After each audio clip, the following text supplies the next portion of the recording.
గుంటూరు 2 నియోజకవర్గం తమకు కావాలని క్రిందటిసారి జనసేన అడిగింది. లేదా సత్తెనపల్లన్నా కావాలని అడిగింది జనసేన.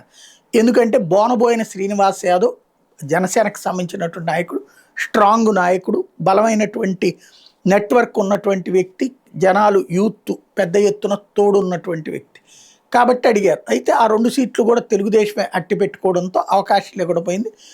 ఆయన ఈ మధ్య కాలంలో జరిగినటువంటి ఇష్యూ కూడా చూసాం. ఏదైతే చిన్నపాటి గొడవలు అదంతా కూడా ఆ బోనబోయిన శ్రీనివాస్ యాదవ్కి గతంలో నుంచి గొడవలు ఉన్నదట. నరేందర్ రెడ్డి అనేటటువంటి వ్యక్తితో అతను వైఎస్ఆర్ కాంగ్రెస్ పార్టీలో ఉన్నాడు.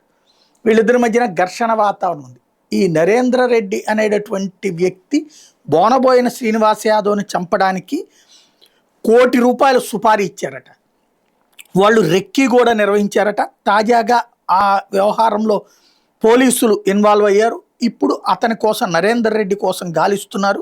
అతని వెనకాల ఎవరున్నారు, ఎవరితో చేయించుతున్నారు, లేదా నరేందర్ రెడ్డి సొంత స్కెచ్చా ఏంటి అనేది ఇప్పుడు తేల్చే పనిలో ఉన్నారు. నరేందర్ రెడ్డి వైఎస్ఆర్ కాంగ్రెస్ పార్టీ నాయకుడు ₹1 కోటి సుపారీకి మాట్లాడాడు బోనబోయిన శ్రీనివాస్ యాదవ్ కోసం అన్న విషయం మాత్రం బయటపడింది.